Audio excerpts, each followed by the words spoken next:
विधानमंडल एक तरह से उसका अगर परफॉर्मेंस देखा जाए, उसके कार्य की क्षमता देखी जाए तो समाप्त हो चुका है। अब इस बात को लेकर के मैं आज जो आपके बीच में जो बता रहा हूँ, ये क्षरण काफ़ी लंबे समय से हुआ है। देश की आज़ादी के बाद 3 और 4 एक तरह से कह सकते हैं कि चौथी विधानसभा तक बिहार विधानसभा विधायिका एक तरह से बहुत अच्छे तरीके से काम कर रही थी। लंबे वक्त से क्षरण हुआ है, लेकिन इधर 15-20 सालों में इसका क्षरण इस तरीके से नीचे चला गया कि विधायिका नाम मात्र की आज रह गई है। विधानमंडल का काम एक तरह से मैं कहूँ तो 10% भी नहीं रह गया। इसका ताज़ा उदाहरण था जब आप लोगों के बीच में मैंने प्रेस कॉन्फ्रेंस किया था कि मैं निजी विधेयक ला रहा हूँ विधानसभा में, और निजी विधेयक जब मैंने लाया तो बिहार विधानसभा के तरफ से एक पत्र मुझे जारी किया गया। क्योंकि यह सत्र बहुत ही छोटा है और गैर सरकारी विधेयकों के लिए अलग से कोई दिन निश्चित नहीं किया गया है, इसीलिए विधेयक पर आपकी चर्चा नहीं होगी।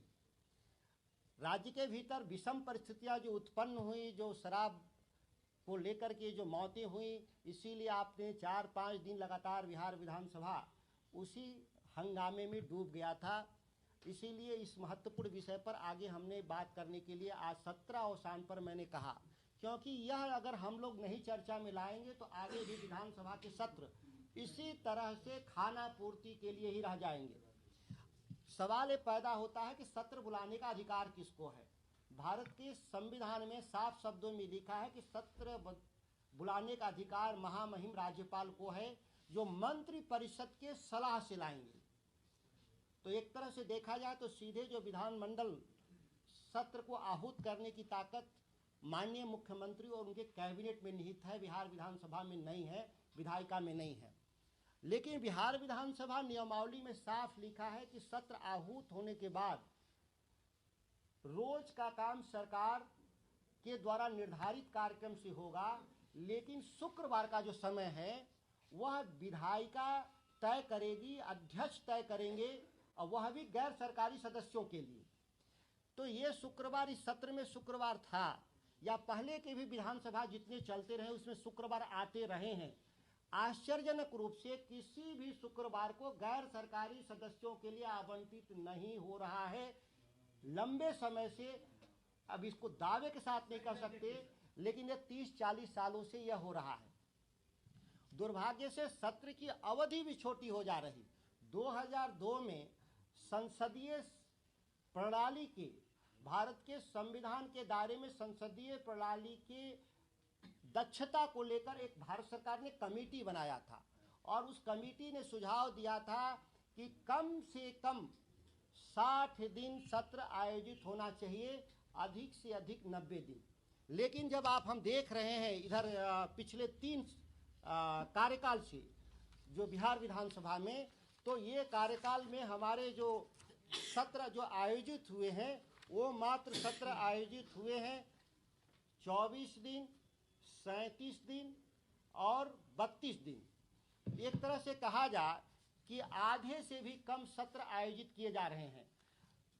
दुष्परिणाम क्या रहा है कि बिहार की जनता जिन विधायकों को चुन करके इस राज्य की जो जनता है, गरीब जनता, बेसहारा लोग, दलित लोग, किसान लोग, छात्र, जो भी समुदाय अपने जनप्रतिनिधियों को बिहार विधानसभा में बोलने के अधिकार को दे करके भेजा जा रहा है, आज कार्यपालिका के द्वारा, सरकार के द्वारा विधायकों की बात को दबाई जा रही है। मैं इस बात की चर्चा करने के लिए आपके बीच में हूँ।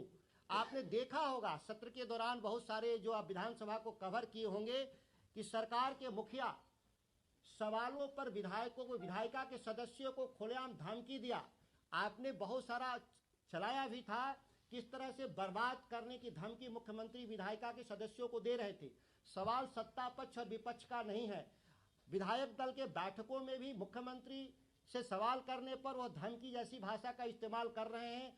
यह एक तरह से लोकशाही कमजोर हो रही है। और आपातकाल की तरफ बिहार को आगे बढ़ाने का प्रयास माननीय मुख्यमंत्री जी के द्वारा किया जा रहा है। यहाँ तक कि बिहार विधानसभा के भीतर जो विधायक सत्ता पक्ष के हों या विपक्ष के जो सवाल करते हैं, सरकार जवाब देने से मुकरने के लिए उसको तारांकित सवाल को अतारांकित में बदलने का काम लगातार करती है।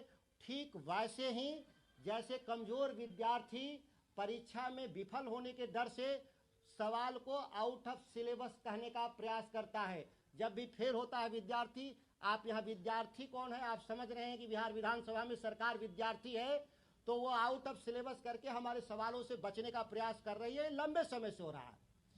ये तत्काल में ये सीमाएं पार कर रहे हैं सरकार के बैठे हुए लोग। दूसरा जो सबसे ताकतवर जो विधायकों को अधिकार मिला है वो है संसदीय कमेटी। विधानसभा की जो कमेटियों की बैठकें नहीं होती हैं, नाम मात्र की होती हैं, खाना पूर्ति के लिए होती हैं, यहाँ तक कि बैठकों के कोई भी प्रोसीडिंग नहीं तैयार किए जाते। हजारों करोड़ की जो योजनाओं की जिम्मेदारी जो है विधायिका के जिम्मे, जो कमेटियों के जिम्मे है महत्वपूर्ण जिम्मेदारी, उस जिम्मेदारी को बैठकें होती ही नहीं। जो होती हैं वो कागजों में होती, खाना पूर्ति के लिए होती, कोई प्रोसीडिंग नहीं दर्ज होता कि हमने क्या कहा किन सवालों पर। यह दुर्भाग्यपूर्ण स्थिति लंबे समय से थी। यह ढलान जिसको हम छीजन बोलते हैं, यह तेज हुआ है इधर के समयों में। यहाँ तक कि जो विधानसभा का सत्र साल में 90 दिन से अधिकतम और 60 दिन तक न्यूनतम होना चाहिए, वो मात्र मैंने कहा 30 दिन 32 दिन रह गया है। उसमें से भी 75% जो समय केवल बजट को पास कराने में ही चला जा रहा है। कोई भी विधायिका जिस काम के लिए बनी है उसका मूल काम होता है जन पक्ष के लिए कानून बनाना। वह कानून बनाने की पूरी प्रक्रिया विधानसभा में ठीक है। आप देखते हैं कि कोई भी विधेयक जिस दिन पेश होता है उसी दिन पास हो जाता, और यहाँ तक कि एक एक दिन में 3-3 4-4 विधेयक पास किए जाते। एक विधेयक पर 10 मिनट से ज़्यादा नहीं। जहाँ करोड़ों लोग के जीवन का सवाल हो, वहाँ जब कानून बनने की प्रक्रिया अगर 10 मिनट में पूरी होती हो, इससे दुर्भाग्यपूर्ण नहीं है। अभी निवर्तमान मुख्य न्यायाधीश हमारे रमन्ना साहब ने कहा था एक कॉन्फ्रेंस में, सीधे सीधे कहा था कि संसद और विधानसभा के भीतर जो कानून जो बन रहे हैं वो बिना बहस के बन रहे हैं, जिसके चलते न्यायपालिका पे बोझ बढ़ता जा रहा है और कोई भी हमको फैसला लेने में परेशानी हो रही है न्यायपालिका को। इतना जो महत्वपूर्ण टिप्पणी सुप्रीम कोर्ट के मुख्य न्यायाधीश ने किया, इसके बाद भी कार्यपालिका के लोग विधायिका को काम करने नहीं दे रहे हैं। मुख्य विषय हमारा ये है। सवाल है कि सवाल जवाब जब सरकारों से हम नहीं कर सकते विधायक के रूप में, तो ये सरकार में बैठे हुए लोग, मुख्यमंत्री, डीजीपी, मुख्य सचिव, जितने अधिकारी हैं, वो अपने उत्तरदायित्व से बचने का एक शॉर्टकट रास्ता अपना लिए हैं। इसीलिए आप देखे होंगे बजट सत्र के अलावा 2 सत्र, मानसून सत्र और हमारा जो सत्र है शीतकालीन सत्र, वह मात्र 5 दिन का होता है। उस 5 दिन में भी एक दिन श्रद्धांजलि देने में ही चला जाता है। 4 दिन का सत्र। हम लोग सभी ग्रुप जो हमारे सवाल है बिहार की जनता के, गरीबों के सवाल है, कारोबारियों के सवाल है, किसानों के सवाल है, वह सवाल विधानसभा के फ्लोर पर कोई भी एक तो आते नहीं। अगर आज आते हैं तो उसमें 10% से भी कम पर बहस होता है। आज आपने दैनिक भास्कर की रिपोर्ट ने भी छापा था कि मात्र 55 सवालों का सवाल जवाब हुआ है, जो 10% से भी कम है। यह दुर्भाग्यपूर्ण है स्थिति। इसीलिए हम बिहार विधानसभा के माननीय अध्यक्ष जी से, क्योंकि वो हमारे कस्टोडियन हैं, हम उनसे हमारी 5 प्रमुख मांगे हैं कि बिहार विधानसभा का सत्र न्यूनतम 60 दिन और हमारी जो भारत सरकार ने बनाई थी कमेटी, उसके हिसाब से 90 दिन तक होनी चाहिए। यह परंपरा पहले रहा है, प्रथम, द्वितीय और तृतीय में भी यह परंपरा रही है। करीब 70-75 दिन भी इस राज्य के भीतर सदन चलते रहे हैं। दूसरा, यह हमारी सबसे प्रमुख मांग है कि हम जो सवाल करते हैं बिहार विधानसभा में, उस विधानसभा में कार्यपालिका और सरकार के द्वारा अगर सही उत्तर नहीं है तो इसकी समीक्षा के लिए, दंडित करने के लिए कंसर्न कमेटी को जाना चाहिए समयबद्ध तरीके से, और निष्पादन होना चाहिए। कि जो बिहार की जनता से झूठ बोलेगा उसको दंड का प्रावधान होना चाहिए। यह मेरी दूसरी मांग है। तीसरी हमारी मांग है कि कमेटियों की जो बैठक है, जो संसदीय प्रणाली में जो सबसे ताकतवर संस्थाएं मानी जाती हैं, जो सरकारी विभागों पे नियंत्रण रखते हैं, उनके खर्च को लेकर, उनके कामकाज को लेकर, पारदर्शिता को लेकर, उनकी बैठकें सही समय पर प्रोसीडिंग के साथ बनाई जा, खाना पूर्ति के लिए बैठकें नहीं की जाए। यह तीसरी मेरी मांग है। चौथी मांग है कि बिहार विधानसभा के भीतर जो नियमावली जिसकी मैं आपकी चर्चा कर रहा था, नियम 19 के तहत और 20 के तहत गैर सरकारी विधेयकों के लिए आवंटित शुक्रवार का दिन सख्ती से पालन हो। किसी भी परिस्थितियों में सरकारी कामकाज के लिए वह दिन आवंटित न हो। कोई विशेष परिस्थितियों में अगर दिन आवंटित करते हैं तो उसके लिए दूसरा दिन सुनिश्चित किया जाए। जरूरत पर अगर बहस में हंगामे के चलते सत्र में व्यवधान होता है तो उतने घंटा अतिरिक्त विधानसभा चला करके सभी सवालों का जवाब सुनिश्चित कराएं हमारे विधानसभा के जो हमारे अध्यक्ष हैं।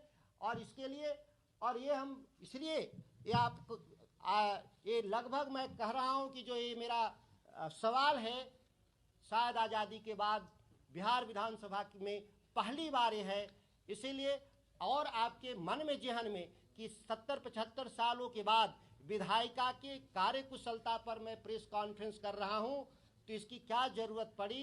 अगर कोई आपके मन में सवाल हो तो इस सवाल को हमसे जानकारी हासिल कर सकते हैं।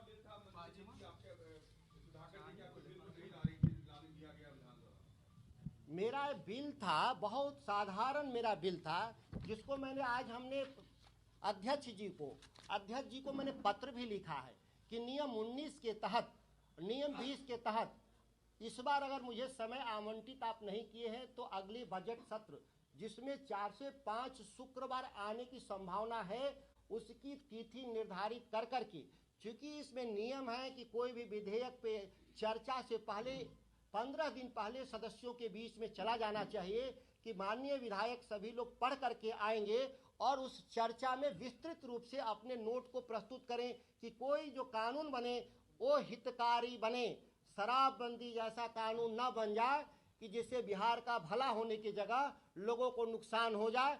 इसीलिए 15 दिन पहले जानकारी होनी चाहिए। वो हमारा कानून है कि हम बिहार कृषि उपज और पशुधन विपणन एवं मंडी स्थापना विधेयक जो हमने प्राइवेट बिल के जरिए बिहार विधानसभा में प्रस्तुत किया था, जिस पर चर्चा इसलिए नहीं किया गया, जो मुझे पत्र दिया गया है सभा सचिवालय के द्वारा कि हमारे पास पर्याप्त समय नहीं है, जबकि नियमावली में लिखा है कि शुक्रवार प्राइवेट बिल के लिए होता है। और मुझे अच्छी तरह से मालूम है कि 44 साल बाद हम पहली बार प्राइवेट बिल लाए हैं। दूसरा कोई बिजनेस नहीं था शुक्रवार को, फिर भी नहीं चर्चा होना।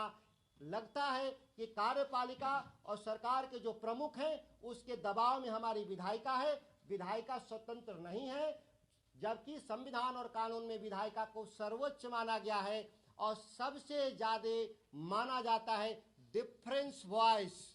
अगर किसी मत पर कई मत हों तो वह मत कहाँ प्रकट करेंगे, उसके लिए सबसे उपयुक्त प्लेटफॉर्म विधायिका को माना गया है, विधानमंडल को माना गया है और उसमें सर्वानुमति का प्रयास सरकारों के द्वारा किया जाता। लेकिन यहाँ सरकार सर्वानुमति की बात छोड़ दीजिए, सरकार विधायिका के आवाज को दबाने का